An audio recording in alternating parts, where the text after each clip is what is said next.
Hi everybody, Chris Titley here and welcome to Scoreboard. This episode is powered by SwiftX, Australia's top-rated crypto exchange and proudly homegrown, just like many of the athletes and business leaders we feature on Scoreboard. Hi, it's Chris Titley here and on today's episode of Scoreboard, the podcast, I'm joined by Nick Maxwell. Nick, thank you so much for being part of the series. No worries, mate. Thanks for having me. Sitting here on Friday, the 14th of November, 2025. Mate, how's your 2025 been in a nutshell?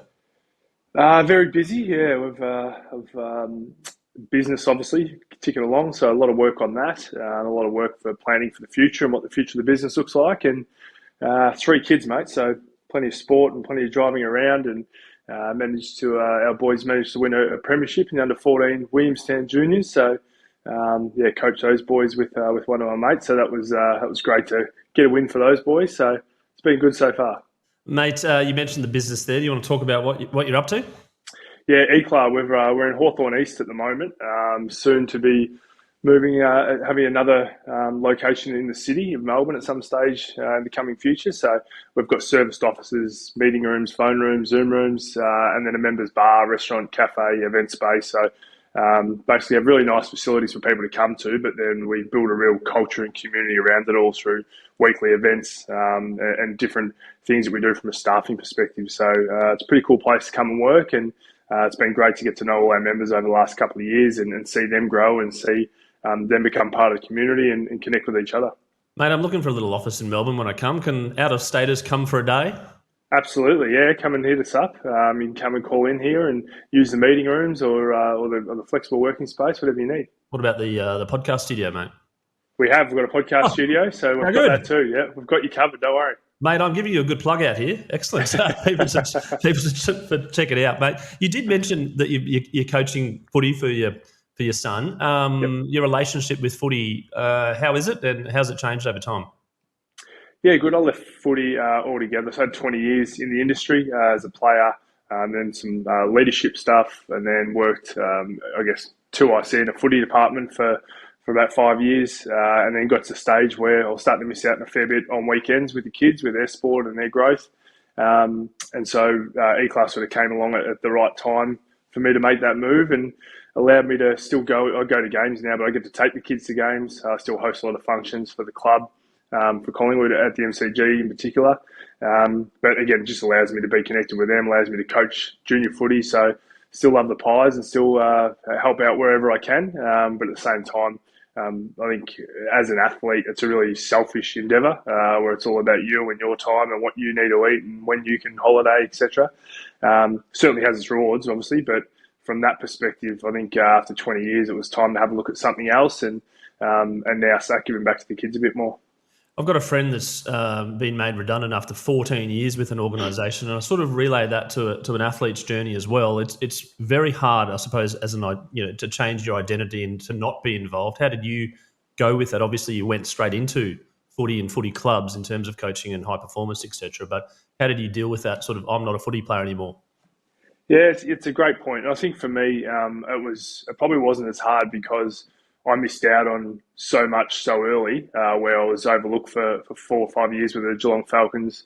Finally made it there, then tried out and was overlooked by Port Adelaide, Hawthorn, Geelong. So basically, I always thought the next day I could get sacked effectively as soon as I got an opportunity with Collingwood. So I guess my mindset and who I was as a person wasn't tied to me as an athlete. It was just me who played football, knowing that it was going to end at some stage, and I probably expected it would always be sooner rather than later because of those setbacks I'd had early on. So I had a different mindset where my identity wasn't locked in as a footballer. And unfortunately, I think with all these players coming through and athletes coming through in particular from sort of the middle of their teenage years, they're very good at whatever sport they're doing. And that's when everyone's telling them, you've got a career in this, you're going to make it. And we know that the chances of making it are so slim just to get onto an AFL list as an example or whatever sport you're playing. And then to make a career out of it is like 1% of those ones that actually make it on the list. So I think we need to do a lot more work in that regard. But it's all tied into the identity piece where a lot of athletes, and I see it with footballers, where they finish. It's not just about the change in the money and the self-worth in terms of the footballer, and everyone knows what you do and sees what you do every weekend. that's also the identity piece in that, realising that football isn't your whole life and that you've got another whole half of your life to live if you're lucky enough to do it for as long as I was. You still got another sort of 35 years of work to do after that. So always planning and preparing for that and having something outside of football I think is critical. How did you go with the sort of missing the competitiveness every week and getting out and having that game situation? I was actually okay, I think. I am very competitive, but I think at the same time, I couldn't. I had 5 surgeries when I finished. So I broke over 30 bones when I played. So I sort of had a lot of injuries over time and certainly paying for it now. But at the same time, it was, from my perspective, the competitiveness was you can't compete at that level if you don't do all the other stuff. And I didn't have the ability to do all the other stuff. So there's no point sort of thinking about it and resting on it. So for me, it's more about now with the kids, with their coaching. I'm certainly competitive with that as well, but it's more about the teaching and the learning and trying to help them and just seeing little moments that help them improve and help them as young men continue to grow as they go. So that's sort of something they're pretty passionate about, me and the other guys that we are involved at the footy club. And so the competitiveness, I've sort of gone away a little bit, which is an interesting one given how competitive I've always been. The connection with junior footy there and being down there and watching the kids going out and having fun and them building connections and friendships, how do you feel with that? Does it take you back to the levels of fun that you were having as a junior? Yeah, it certainly does, and I talk about this a lot. Where my local football club, St Joseph's in Geelong, that was what we did. There was a Friday night game of AFL footy. There was a Saturday afternoon game on TV.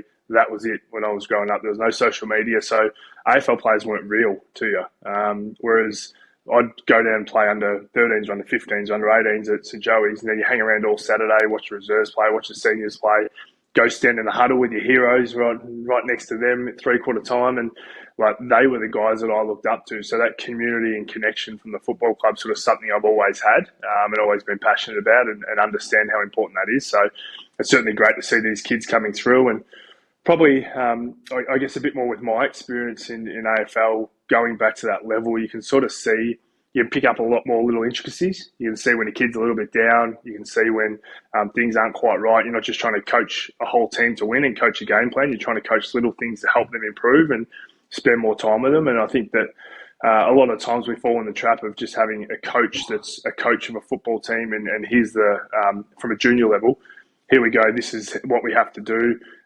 This is the game plan. Whereas we build a whole team amongst it. So we always have a co-coach and then we have a whole team where they can go and take drills and I can be off the side just chatting to a certain kid or grabbing them and talking about something else or showing a skill. So just trying to find more time to give them that sort of mentorship and friendship as much as around the coaching part.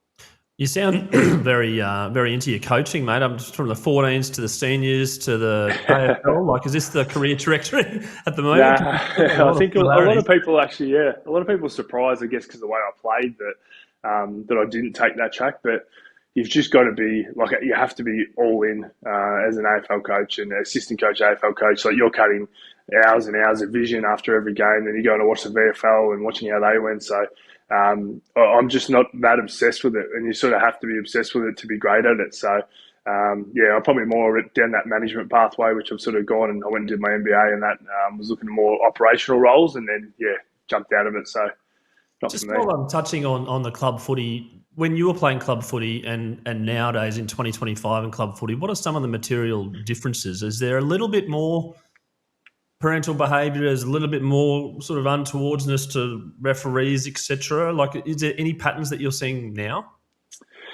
I probably think the kids are going through a lot more. They've got a lot more in their head, whereas we didn't. So we just you go to school and you go and play sport, and then you go back to school and you go and play sport, and that was sort of your life. Whereas now they've got social media and PlayStation, and there was no such thing as anxiety and depression when I was growing up. So it's actually Scott Waters. I just had him here he does Life Changer, and he's here at Éclà last week for one of our events, and he talked a lot about that if you think about the biggest challenge that I had as a 12, 13, 14, 15-year-old versus what they're facing now, the list of things that are in their mind and that's going through their head versus what we had is just so different, and the world's just so different. There's you think about the baseline of half a dozen subjects that we were learning at school. Now there's like 150 different things they can learn. And is AI going to take the job that I've been passionate about that I wanted to do? And there's so many things happening. So I guess you want sport to become, you don't want it to become another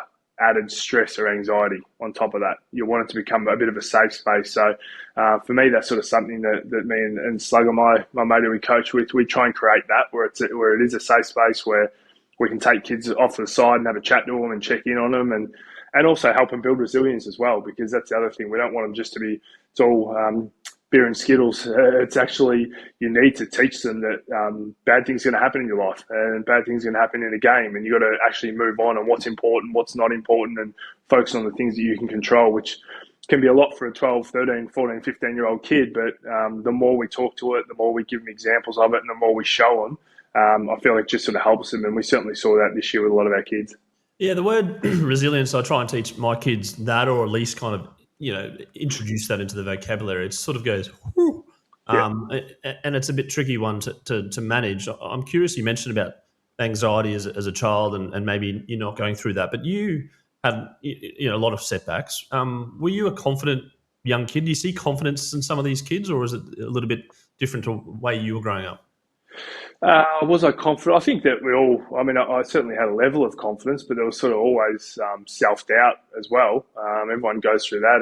And then the more I got cut, the more I wanted to prove people wrong. So the more I didn't make teams, the more I was like, I want to show you. So I'd work harder. And I don't know where that came from. And even my parents have been asked, I don't know where it came from. They sort of, your parents feel every bump and bruise that your kids go through. So it's an interesting one, not knowing the answer to it. But I certainly see now little things that are outside of their control that like an umpiring decision goes against them, and they sort of and they want to argue the umpiring decision. You're like, they're not going to change their mind, so let's move on straight away. The quicker we move on, the quicker we're looking at the next opportunity. And when you make a mistake, we encourage mistakes and we talk about it. Like, if you make a mistake, that means you're trying. If you're not making a mistake, then you're just safe and you're just playing within yourself. So we encourage the mistakes and then talk to them about it. And a lot of the time, I think as coaches and as adults, we will, in particular with sport, we will talk to the kids expecting that they understand what we're talking about. So there's a couple of ways that we work around that. The first one is repeat back to me what I said so I can get an understanding of what I've said to you. And then from that perspective, you learn whether they're taking that in or whether they're not taking that in. And then the second part is I actually use my phone to film them. So I'll go, boys, we're not working hard enough. So if I just say we're not working hard enough, let's work harder in this drill, what does that really mean to them? Whereas if I can film them and I show them just jogging and I show them sprinting, I go, which one's better? Which one's working harder? Obviously the sprinting one. But once they see it, then they get it. Even having a set shot routine at goal, obviously the anxiety of missing a goal is the big one, where I'll film them, and quite often it's just about the technique. And I'll just go, we're not talking about the result, it's actually the process of it. So were you going in a straight line? Did you fling your body off to the side when you kicked it? And I actually film them and show them so they actually get a chance to see themselves rather than just hear me tell them and expect that they know what I'm talking about.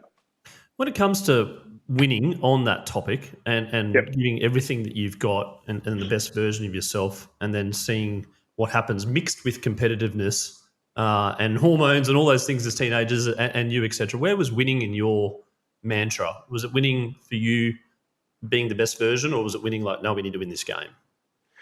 I think that the winning the game is sort of, that's the end result. Like, you go back to the process. So if you get the process right, then the result will look after itself in anything you're doing. So for me, it was more about just working as hard as you can and trying to continue to improve, take the feedback that you need. And now, even as I said, from a coaching perspective, that's even more so with the kids, because you can't win everything. And I think as a young kid, especially if they see someone like who's played AFL, for me, going and coaching these young kids, they just think, oh, he played AFL, so everything just has gone like this for him the whole way through on his graph. They don't understand, no, it's like that, and it's there and there and there and there, and then you go up. And the thing is, after every up, usually if you're drawing your timeline, there's always a down. So how do you get yourself back up to the next up? And also, every time there's a down, you know what's coming next, it's an up. So it's not going to last forever, and it's a moment in time. And I think that so often They think the world's going to end from such small things that aren't important. There's a Heath Ledger painting that I refer to a lot. Won the what's the best painting in the world? Oh, mate, you're asking the wrong guy. Not the Pulitzer. Not the Pulitzer. I could name some early '90s cricket scores, but not the Whichever one it is. There's actually a photo of him, and then another photo of him either side, a painting, talking in the ear of himself. And I use that because it's every single one of us. And we know, unfortunately, what happened with Heath in his life, but how brilliant he was. And for me, it's you think of that from a male perspective or a father's perspective or a parent. There's so much going on in our own lives and all the people that are talking to us and what's important, what's not important. We've actually learned how to filter that and understand what's real and what's not. Kids don't. They've still got no idea. So if someone says something to them at the wrong time and they hear that, all of a sudden that's the truth. And that's why we've got to be so careful with things like social media, because they read something. Even now, I don't even know what's real anymore. What's AI, what's not AI, what's the actual truth, what's reported, what's not. Even when it's reported by a reputable source, I go, oh, it could have been hacked. Like, I don't even believe most of the things I read. So if I don't, how are we protecting our kids, which is an interesting one about probably a bigger picture discussion. Yeah, no, for sure.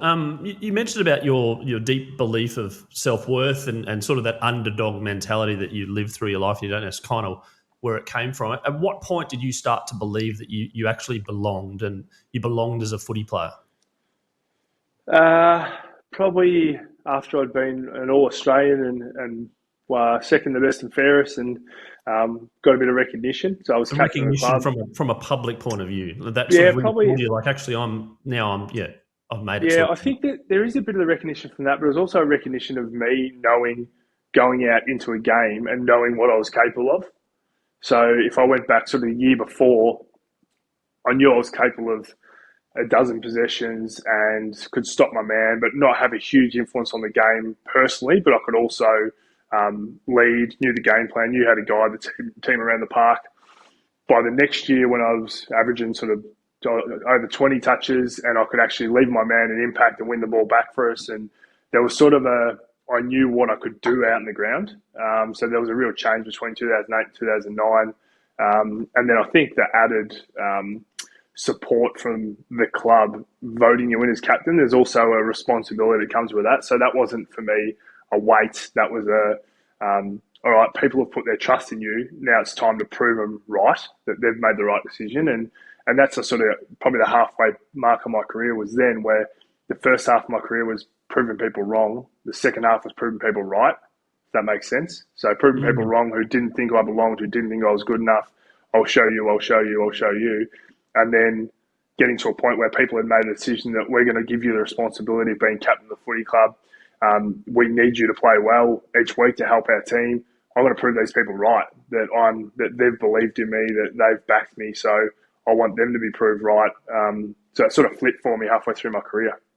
Yeah, it's an interesting one. Like, I've talked to a couple of former Test cricketers, and the day they get their baggy green's one of the happiest days of their life. But then, for instance, Nathan Horrocks, one of the earlier episodes, went out and he got a second ball duck. He's like, my childhood dream has come true. I'm about to go out and bat, and he gets rolled by a spinner, and he's like, that's it. And they go, yeah. And he's like, oh, that was it. Yeah.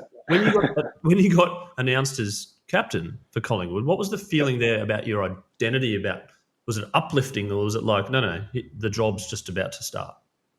It was definitely the job's about to start. It was, oh shit, now what? And I think, again, if you're looking at what you have to achieve or what you want to achieve, rather than going back to, so the scoreboard looks after itself. You go back to what's the process, what's the next step, what do we need to do? And so for me, I was never nervous for a game of football in my life. And people think, what? You're crazy. You're playing in front of 100,000 people and there's a million watching at home. And if you're captain of a club that 10% of the population love you and the other 90% hate you. So there's a lot going on there. And I was like, well, you're playing sport. Sometimes you're just going to get beaten. The greatest of all time in any sport anywhere still get beaten. So I just always went back to, if I reviewed my week, if there wasn't something I would change, what more can I ask myself? So I've eaten the right foods, I'm hydrated, I've trained hard, I know the game plan, I know the opposition, I've studied everything they do, I've helped my teammates during the week, and get to game day and I've done everything right. If I'm not going to have changed anything to that point, you go out there and it's a game then. So then things are going to go your way, things are not going to go your way. You're going to play well, you're not going to play well. But if it wasn't going to be for lack of effort, lack of trying. So if something got to a point where I didn't have a good day or the team didn't have a good day, like, unfortunately, that's sport, and it's you're on a roller coaster. You're not on a carousel. And it's a matter of inches and bounces and weather and umpires' decisions, whatever, everything out of your control. But I suppose if you're, as they say as a kid, do the best you can. That's all we can ask for, as a parent. 100%. Right?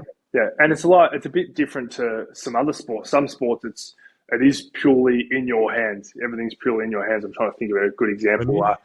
Golf. Field. Yeah. Where it's up to you. No one's playing against you. It's just up to you. So if you play your best, your best is better than anyone else, you're going to win. Whereas in football, someone's trying to play their best and stop you. So there's an opposition trying to stop you from doing it. So when you're playing golf, there's not someone trying to push you off the tee when you're hitting the ball. I hope that makes sense, and I'm not having a crack at golfers because I certainly would like to be good at it, but I'm not. So yeah, again, it's sort of more of a what more can you ask yourself? And it's not going to be for lack of trying or lack of preparation for me to have a bad day. But then you've also got the team element as well, right? So you can go out and do everything you possibly can and mark your opponent and nullify them is the word that I used from Darcy Gardner yesterday that he used.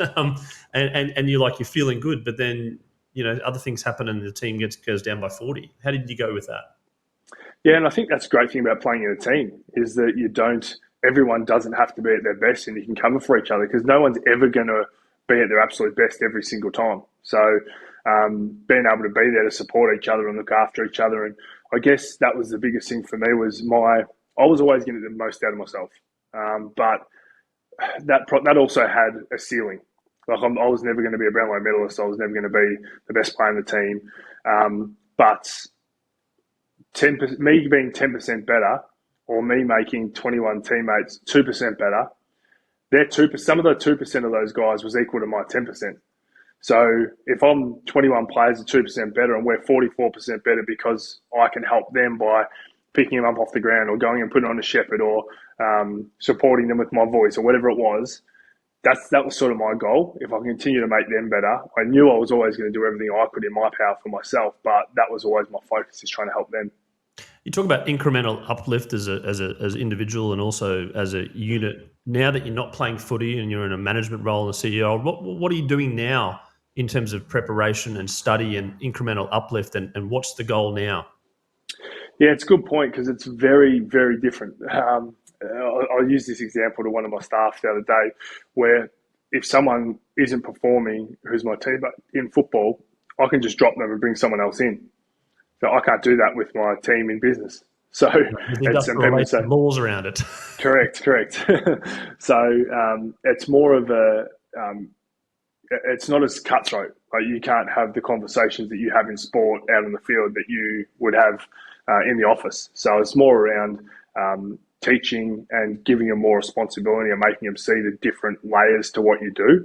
And I think that's the big thing is that if you, like in sport, you play your role. If the midfielders win the ball, then it's easy for defenders because the ball's going to the forward line. So it means that we can set up behind and we can actually guide and structure up well. So we're not in a position where we're under the pump the other way. So if the opposition win the ball, it's coming your way, then you're under the pump. So it's more about understanding how your role affects everyone else's role. And I think that's an important thing that you learn in sport. And the other thing, and this is tied back to what you said earlier about your identity and leaving sport and becoming or changing jobs in particular. But when you leave sport, some people leave with a degree, some people don't. But what you do leave with is experiences that aren't measured. So I know if I put on an athlete that's played for 10 years, they're never going to be late to a meeting. Because that door gets locked, you get torn a new one. Like you don't get picked for the team. You're never late to a meeting. You know what it is. Their preparation is going to be good. They're very good at taking feedback because they've taken feedback for their whole career. A lot of the time from people who they don't want feedback from.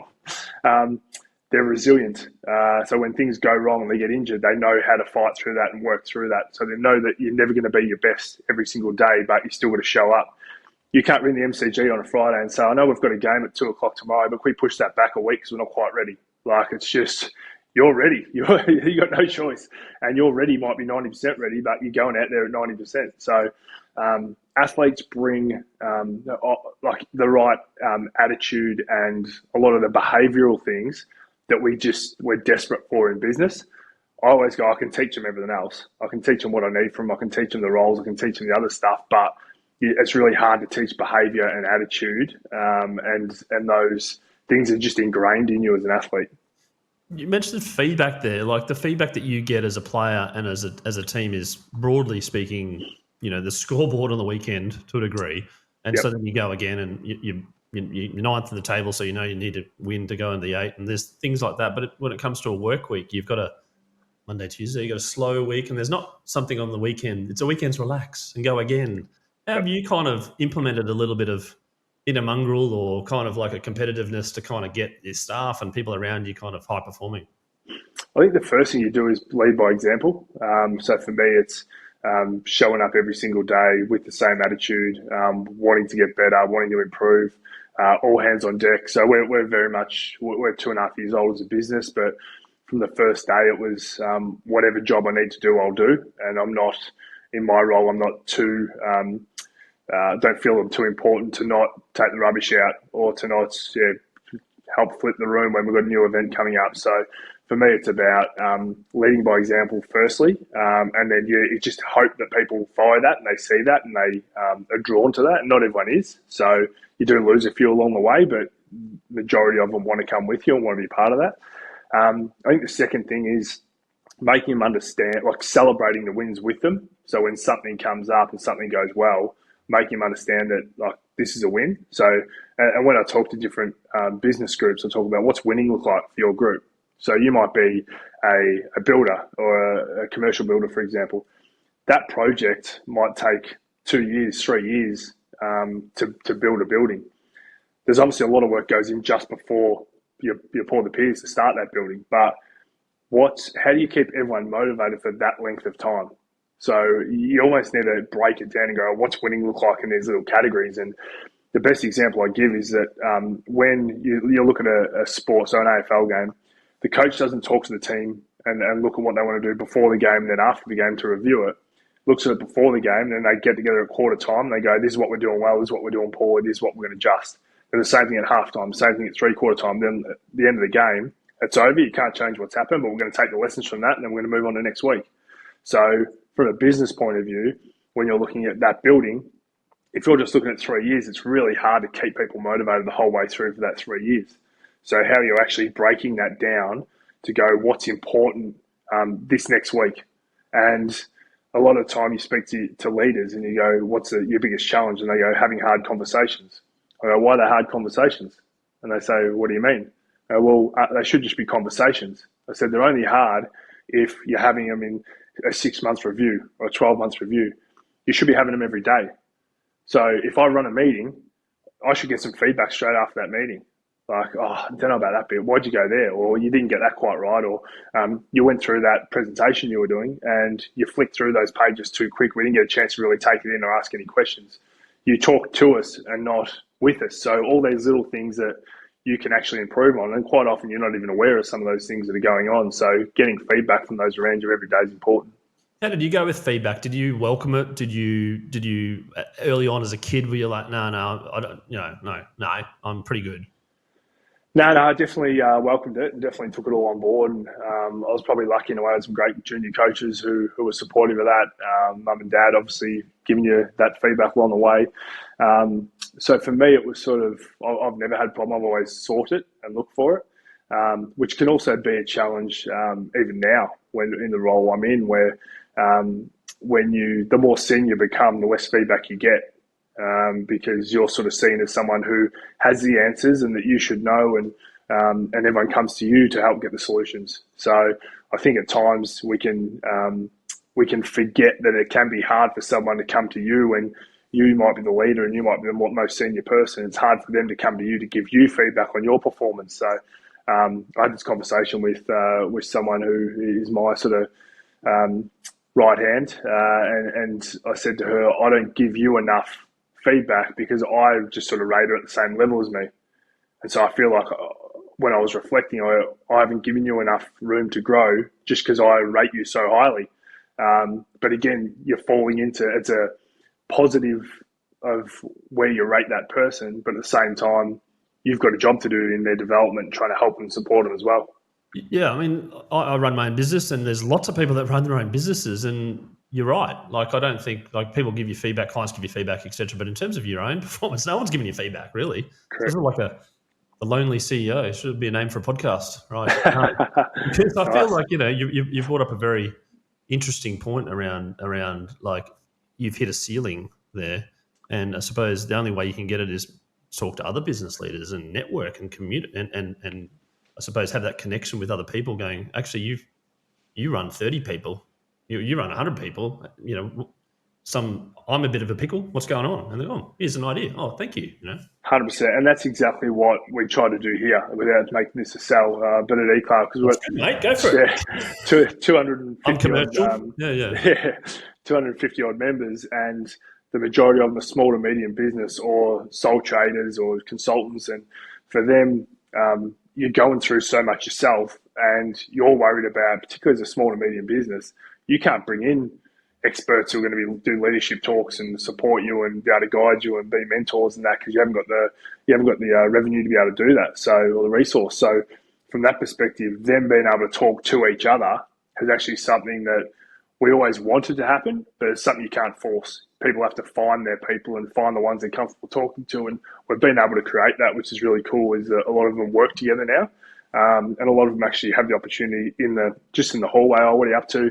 Oh, I've got a problem with this or whatever it is. Actually, I know all about that because we went through that last year. And then all of a sudden the conversation starts and you've got someone to talk to, and you don't need a solution. It's just often sometimes you need someone to play tennis with, just to give you some feedback on the way back and to give you some options and give you some different perspectives who aren't involved in your business. Sounds like you're having fun as a leader. Is that something which is new to your life? And you talked about the second half of your career there, about when you were appointed as a leader. Like, were you thinking about leadership when you were younger, or now you're in a position of going, actually, this is cool, this is fun? I definitely didn't think about it growing up, and even when I went into it, Collingwood, I wasn't thinking about that role. I was just thinking about what we needed to do and what we wanted to achieve as a group type thing. And I guess the reasons why I was named captain weren't because of my football ability or anything like that. It was because of, I guess, who I was and how I brought people together. So from that perspective, I think it can be fun, but can also be bloody challenging. There's certainly more grey hairs and sleepless nights for the leader than there is anyone else. And that's the biggest challenge, is that a lot of people want to continue to grow, but when you grow, there's more responsibility. And with more responsibility comes all these other things. So I often talk to, when you talk to groups again, you say, you're a number one brilliant salesperson, and that salesperson's an absolute gun. Then the role of sales manager, who oversees all the salespeople, that becomes available. So often we promote the salesperson because they're the best person in the job, and they're going, what's next for me? What's next? And they go to a sales manager role. That's not about sales anymore. That's about managing everyone else in their sales and having to teach them and having to do that. So it's a completely different role and different mindset that you need. So, and different skill set, and it's not for everyone. So some people are happy just to stay there and be the absolute gun salesperson, but you also got to remind them that how important they are to the business and what they do and what they bring, and make sure that they feel valued. Otherwise, someone will poach them. But at the same time, if you promote them into the management role, all of a sudden they're looking after everyone else's problems, and everyone's coming to them for different things and different issues, instead of them just focusing on them being great at what they do. And that's one of the reasons Dane Swan was, we tried to put him in the leadership group early on, and it was a mistake, because he didn't want to be coming to extra meetings. He didn't want to be coming and talking about what everyone else is doing. He just wanted to do what he needed to do to be the best player he could be and go out there and do the job on game day. And once we identified that and allowed him to do that, he went to a whole nother level again, because he didn't have to worry about all the other stuff that comes with having to lead and having to sort of manage, I guess. I reckon Warney comes to mind too. 100%. Yeah. And you still doubled with the early, and then they gave him a one-day thing, and then it's like, no. And that was it. Yeah, and you still go to those people. So Swanee and Benny Johnson and Dids and those guys were all so important from a leadership perspective. But they were important for different reasons because they had perspective and they saw different things and they had influence over the group.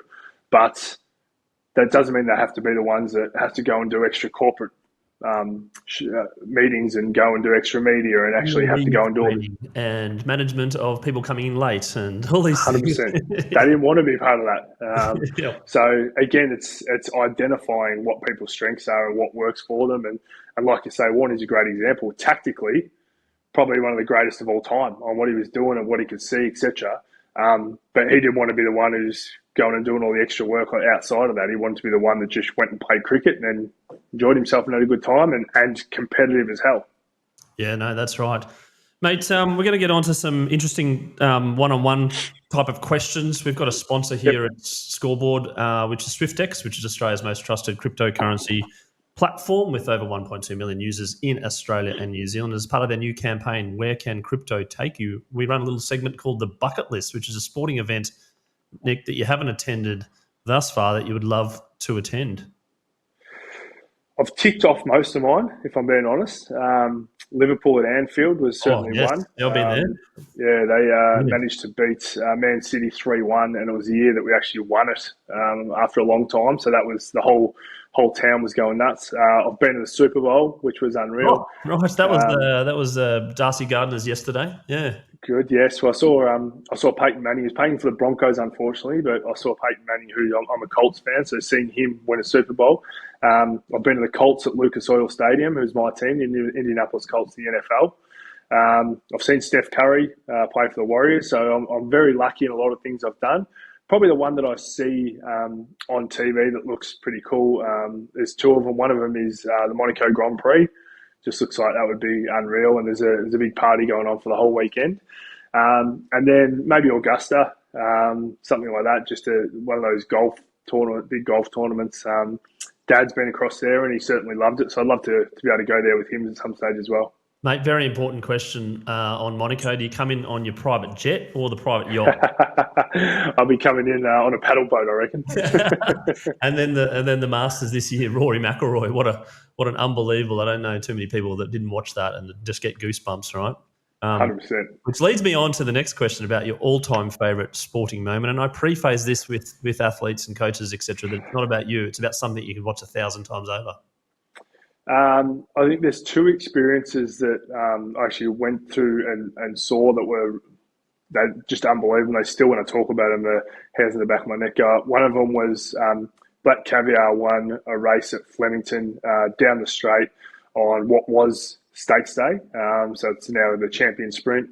But watching her, there's about 400 metres to go in a 1,200 metre race, and all the other horses and jockeys were just going for it. And Luke Nolan was just sitting there smiling, just looking around, and she was just extending. And I still now, get the chills on that one. And same time, I also took my son, who was only about 5 at the time. We went and watched Winx's last race up in Sydney. So that was pretty special too, to see such a champion go out. So I love my horse racing, and those two events were certainly I could go and watch them 10 times over. Oh, mate, for sure. And when it comes to horse racing, are you an owner, a little flutterer, a studier? Like you said, you study your opponents. You study the form a bit.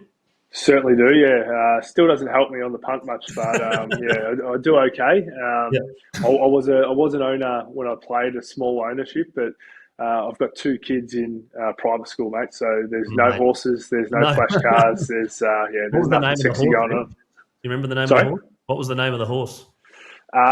Its name was, that's a good question. I won a country race, and that was about it. Did you go along for that country race and take a photo? No, we didn't. No, that was useless. It got sold to Perth and actually started winning some races, which really annoyed me. Oh, no, that's right. Like a stock price that keeps going up. Correct. I know what it was. It was Bunker Buster was its name. Bunker Buster? Yeah. I knew you wouldn't have heard of it because I couldn't even remember what it was called, and I owned it. We're trying to get first in our podcast. So Nick Maxwell's a horse that went on to win lots of things at that place after he sold it. But and Nick, we also have a second sponsor in PocketSmith. PocketSmith is the personal finance app for the household CFO, the one keeping the budget in check, paying the bills and kicking goals. Over 80,000 Aussies use PocketSmith to track their spending, see their net worth, and plan ahead. Nick Maxwell, I'm curious, are you the CFO of your household, and do you budget? I am the CFO 1,000 times over, and no one gets anywhere near it. So I certainly am. And with growing kids, it's becoming tighter and tighter every single month with the amount of food they want.